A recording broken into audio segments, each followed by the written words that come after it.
What's up, people? This is Dustin Coyle coming at you again with some intelligent thoughts. We're doing the Glory 39 breakdown from Brussels. It's been about, 20 minutes or so since you last heard from me, hopefully. If not, it's all good.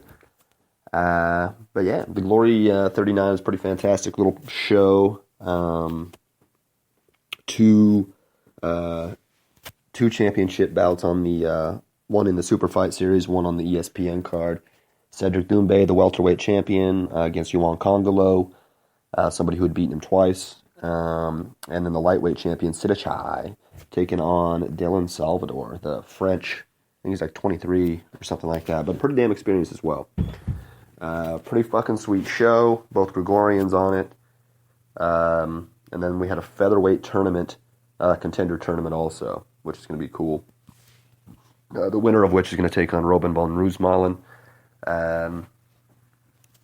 Which would also be pretty awesome. Roosmalen would knock a motherfucker clean out cold, which actually may be somewhat of an interesting matchup as far as knowing who the winner is. That's going to be a good fight.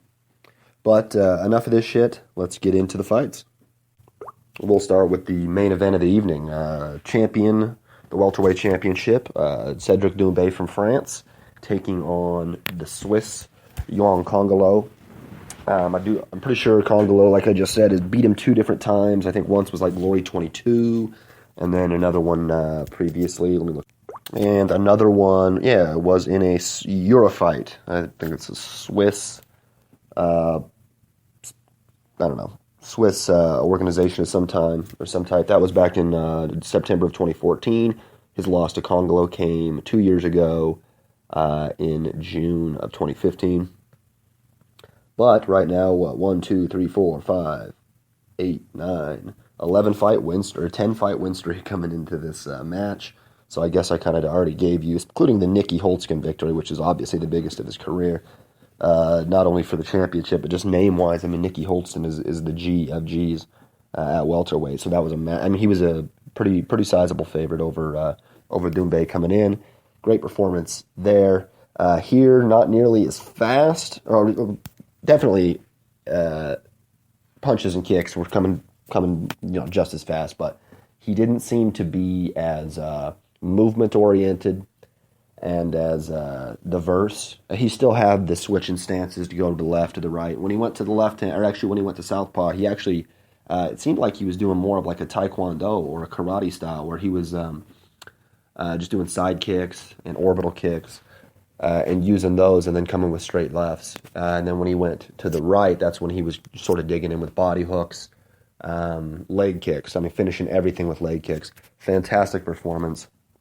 He wins a unanimous decision over Yoan, who looked good. I think I gave Yoan the fifth, maybe the fourth round, somewhere like a 3-2, 4-1 type of a night. I think all five judges scored. It was a unanimous decision, all five judges, including, I think a couple of them had it 50-45. Great performance for Doumbé, smiling. Not quite as showboating. He didn't showboat as much. Not as much like against Holtzkin. Him and Holtzkin were kind of, especially him going at it, it kind of pissed Holtzkin off.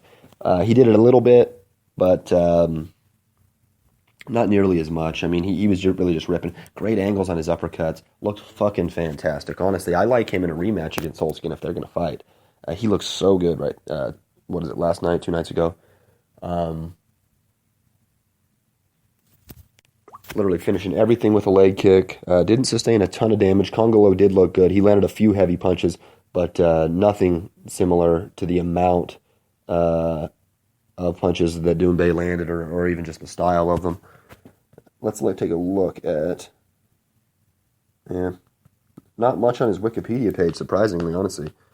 All it says in Glory is he made his first successful defense of the Glory welterweight title against, and he beat Congolo by split decision. Kind of weird there, but right now he's the man.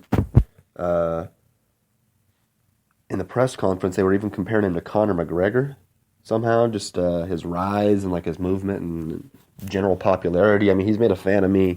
Bad motherfucker for sure.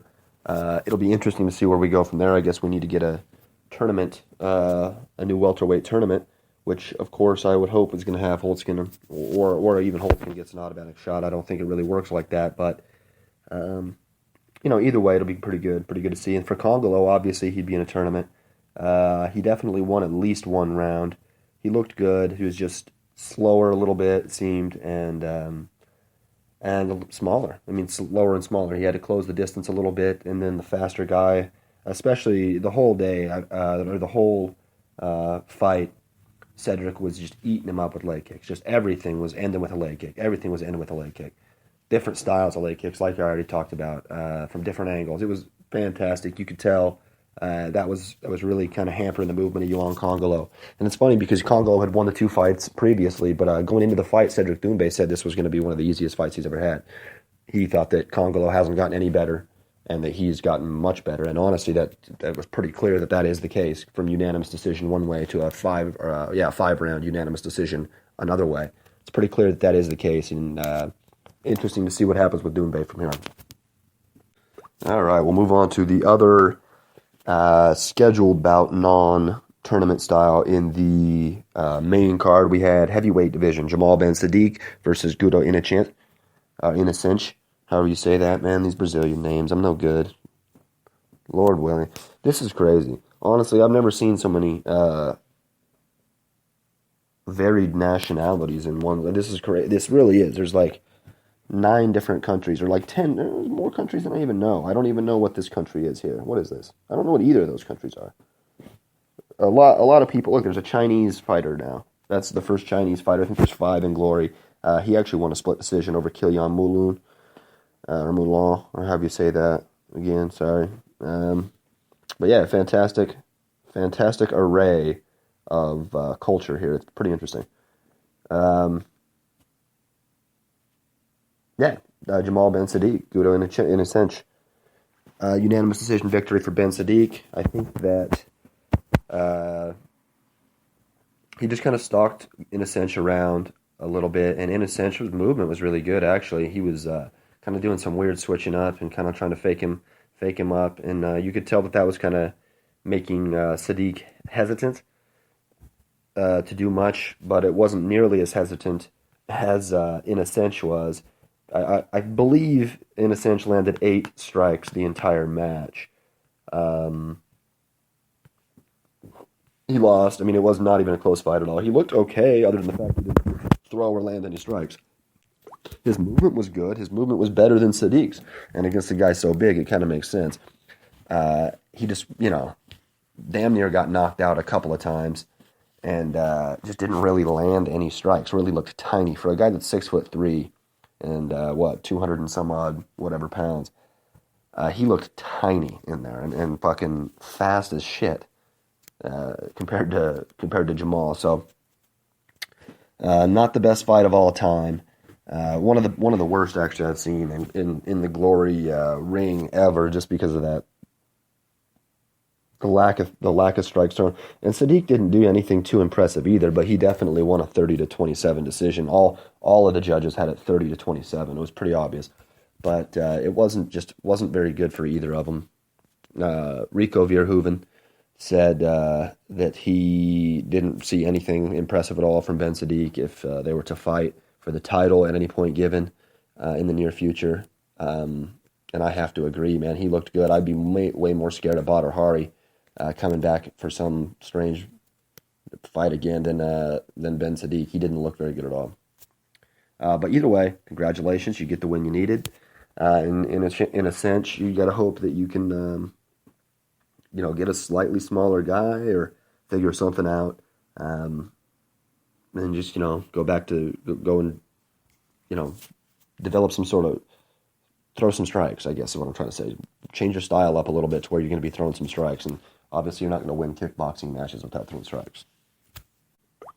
And I pretty much already previewed this, but I mean, if you remember what we talked about on the breakdown show, 2 of the 4 fighters in the featherweight contender tournament didn't even have bios or anything like that. Nilal Bilalovsky and Alexei Ulanov. Neither of them could I really find anything on. So it's pretty clear that Sergey Adamchuk and Pet Panamarung Kit Mukau are the two favorites going in to the tournament. Both of them win their first. Their fights were actually closer maybe than you would expect for not having any clue, but they were both unanimous decision victories. And then they move on to fight each other for the contender tournament final. Pretty damn good fight. Split decision. We'll just leave it there. Papanmarong split decision victory over Serhii Adamchuk. So I think it was one judge had it for Adamchuk, and then 4 had it for Papanmarong, and I think 2 or 3 of them even had it 50-47.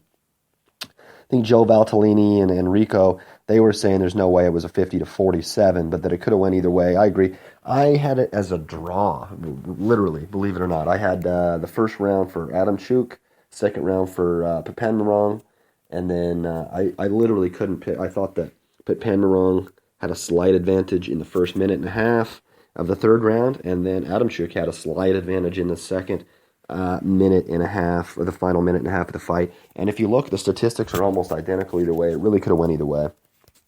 Papanmarong mainly landed heavy knees. I mean, obviously masterful knees, as you would expect from the Thai fighter, and just kicks all the time. I think he only landed 3 or 4 punches the whole fight, but heavy amount of 40 or 50 kicks. You could see the damage on the body of Adamchuk, and that might have been a pretty significant factor in the scoring.